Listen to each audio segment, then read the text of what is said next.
Sir એક સવાલ તમને એ પણ પૂછું, કારણ કે અમરેલીની અંદર અમરેલીના ધારાસભ્ય કૌશિક વેકરિયા, આજે એમની તસવીર સોશિયલ મીડિયા ઉપર ખૂબ વાયરલ થઈ છે અને એ ગંગાની અંદર ડૂબકી મારી રહ્યા છે અને લોકો એવું લખી રહ્યા છે કે કૌશિકભાઈ પાપ ધોવા કરતા દીકરીની ઉપર જે વીત્યું એને લઈને તમે જો કાર્યવાહી કરી હોત તો આ પાપ ધોવાની જરૂરત ન પડે.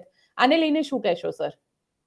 બેન, હકીકત તો ઈ છે, જેની પાસે પૈસા છે, જેની પાસે પહોંચ છે, એને કોઈ જાતની શરમ નડતી નથી. કેટલાય લોકો ત્યાં ભગદડમાં દબાઈ કૂચાઈ ગયા, ગુજરી ગયા, કેટલાય લોકોનો અતો પત્તો નથી, કેટલાય ઈજા થઈ, બધું થયું.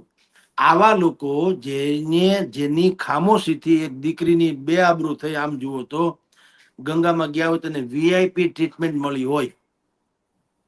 અમારે ત્યાં રાજકોટ થી મેયર ગયા તો પણ મેયરની ગાડીમાં ગયા. હું ટાવ ટાવ ટાવ ટાવ ઉપર હોય તો જરાક આઘા પાછા લોકો થઈ જાય ને બેન ને સારી રીતે સાચવે.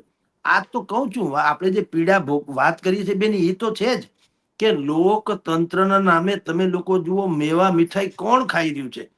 તમારે ચૂંટણી જીતવી ત્યારે આમ હાથ જોડો છો અને ગરદન નમાવો છો, અમે તમારા સેવક છીએ. પછી સેવક તો બાપ થઈ જાય, કોઈ પૂછ્યું થતું નથી. આ કૌશિક વેકરિયાને ઈ પોતે ખનન માફિયા છે એવું ભારતીય જનતા પાર્ટી લોકોએ કીધું. મેં ને તમે કે બીજા વિપક્ષના લોકોએ પણ નહીં, ભાજપના લોકોએ કીધું કે આ ખનન માફિયા છે, 40 લાખ રૂપિયા કટકટાવે છે, 40 લાખ. હવે એ ગંગામાં જાય પછી આપણે કે રામ તેરી ગંગા મેલી હો ગઈ, પાપીઓ કે પાપ ધોકે ધો ગઈ, એ યાદ આવે બીજું કઈ? એટલે છોડીએ. હવે છે તો છે ભાઈ, કળિયુગ છે ભગવાન. આપણે બધાએ તમાશો જોવાનો. જ્યાં સુધી જનતા, એટલે બધી જ જનતા કઉ છું, મારા તમારા સહિત નહીં, હું તો કઉ છું, આપણે આપણો નૈતિક જે ફરજ છે મતદાનથી માંડીને જાગૃતિ સુધીની, એ નહીં દાખવીએ.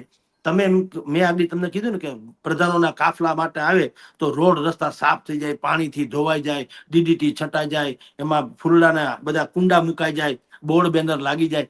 પ્રજાએ શું કરવું જોઈએ ખબર છે? એ ભલે કરે, એક માણસે જવાય નહીં ત્યાં, એની સભામાં કાગડા ઉડવા જોઈએ. બહિષ્કારથી મોટું કોઈ શસ્ત્ર નથી જનતા પાસે બચેલું. તમે ને હું મત આપી દઈએ એટલે લાચાર થઈ જઈએ છીએ. એમાંથી પણ તમને એમ લાગે કે આ માણસ બુરાટો થયો છે, અવળો હાલે છે, આપણી પર હાંડ થઈ ગયો છે, સેવકને બદલે મેવા માંડ્યા ખાવા, તો કાંઈ વાંધો નહીં. હવે મત તો અપાઈ ગયો, કાંઈ વાંધો નહીં. એલાન કરો કે છગન મગનભાઈ ની સભા છે, એક પણ માણસ જાય એને કુરબાન જાય, ત્યાં પિકેટિંગ કરો. આમાં કોઈ જાતા નહીં, ભલે એના કમિટેડ લોકો જાતા, એને વાળો. હું તમને એમ કહું. અને જાય તો પણ એને 10,000 ની સંખ્યાની અપેક્ષા એ ડોમ બાંધ્યો હોય, 2 થી 3,000 માણસ થાય તો એની આબરૂ જાય કે નહીં? બિલકુલ. પણ આપણે જનતા શું કરીએ છીએ? આપણે અહીંયા ડિબેટ કરીએ, આવી બધી વાતો કરીએ, જનતા પણ આની સાથે એગ્રી ચોક્કસ થાય, કદાચ થતી હોય તો, કે ભાઈ વાત સાચી, વાત સાચી. પણ ભલામણ વાત સાચી નહીં, કઈ સવાલ વાત એ છે, સાચી તો અમલમાં તો મૂકો. તમે બહિષ્કાર તો કરી શકો ને. 100% સાચી વાત. એક ભાઈએ કીધું તો એક પ્રજ્ઞાચક્ષુ ને कि आप क्या, आपको तो दृष्टि तो है नहीं, आप क्या कर लोगे? आप जब देखने वाले ही नहीं हो तो आप करोगे क्या? बोला ये कीधु कि देखिए, मेरे पास दृष्टि नहीं है मानना, लेकिन मेरे पास अश्रु है, मैं अश्रु तो बहा सकता हूं. मैं देख नहीं पाऊंगा, लेकिन मैं, आप सब लोग मुझे देख पाओगे कि मैं रो रहा हूं. अश्रु तो है मेरे पास, मैं वो तो बहा सकता हूं ना. જેનાથી જે થાય એ કરવું જોઈએ બેન, તો આ તંત્ર સુધરે. તમે વિચાર કરો, 2-3 કરોડના ડોમ બની જાય, રાતો રાત બની જાય ડોમ, ખુરશી સોફા બધું મુકાઈ જાય, પાણી બ્રિસ્લેરી પાણીની બોટલીઓ મુકાઈ જાય, કાજુ બદામ પિસ્તાન કિસ્તાન, અહીંયા તમારા મારા માટે આઈ કાર્ડ આવી જાય, બધું થઈ જાય, મેટલ ડિટેક્ટર ગોઠવાઈ જાય છે, હજારોની સંખ્યામાં. ફૂલ તો મલેશિયાથી ફૂલ લેવા, એના મંચ સજાવવા હાટું થઈને. એટલે તમે અમારા બાપ છો ભલામણ, તમે કઈ ઉપકાર કરો છો? આ પુલ બાંધો મજૂરોએ, જમીન આપી ખેડૂતોએ, બરાબર છે, અને ટેક્સ છે અમારા, પૈસા અમારા, એટલે નાગરિકોના પૈસા, મજૂરોનો પરિશ્રમ અને ખેડૂતોની જમીન, આ ત્રણેયનો સરવાળો થયો ને ત્યારે કોન્ટ્રાક્ટરે તમને હરામ ખાયાઓને પૈસા ખવડાવીને પુલ બાંધ્યો. તો એમાં તમે શેના ઉદ્ઘાટન કરો? એ અમે ન કરીએ. જેને ખેડૂતે જમીન આપી એના હાથે ઉદ્ઘાટન કરાવો.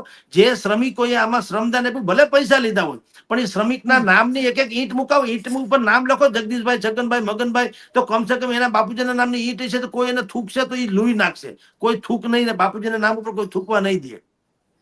અને એ ખેડૂતોના પૂતળા મૂકો, ખેડૂતોના મોટા કઈક પિલ્લર મૂકો, એના નામે ઉદ્ઘાટન કરાવો. એને એમ થાય કમસે કમ કે મેં આ જમીન આપી જનતામાંના રોડ માટે, તો મારી એટલી કદર થઈ કે ત્યાં કમસે કમ મારું કે મારા ફાધરનું નામ શિલાલેખમાં આપ્યું, અમારા હાથે ઉદ્ઘાટન થયું, એટલે એને થોડોક જે કચવાટ છે એ ઓછો થઈ જાય. તો જનતાનું રાજ કહેવાય ને. જનતા કોને? પ્રજાતંત્ર કોને કહેવાય? તંત્ર જે પ્રજાને સમર્પિત હોય એને પ્રજાતંત્ર કહેવાય. આ તો નેતા તંત્ર થયું. એટલે આ જમીન કોકની, પછી શ્રમ કોકનો, પૈસા મારા તમારા કરવેરાના, અને જેથી ભાઈ ઉદ્ઘાટન કરવા રિબિન કાપવા ભાઈ મંત્રી આવે ઉપરથી હાવજની જેમ, અને તેથી હજુ બ્લોક કરી દે, ફાકા ફોતર વયા જાય. શેનું ભાઈ? આવા સમયે અવગણના કરવાથી મોટો કોઈ નાગરિક પાસે અધિકાર રહેતો નથી. એને બહિષ્કાર કરો એટલે વાત પૂરી થાય. ઈ જાગૃતિ નહીં આવે ત્યાં સુધી બેન આપણે આજે વાત કરીએ છીએ, ન FRI નોંધાશે ન કાંઈ થશે. તમે અમરેલીની ઘટના જુઓ.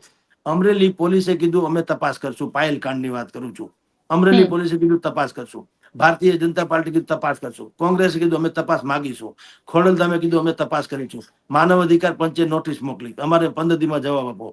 પછી SIT સરકાર SIT નિમી, ઈ કે અમે તપાસ કરશું. નિર્લિત રોય કે અમે તપાસ. એટલે કે તમારે શું કરવાનું? હું એવી મોટી ઘટના છે કે 20-25 જણાની મંડળી તપાસ કરે છતાં કઈ હજી સત્ય બહાર નથી આવતું. બોલો.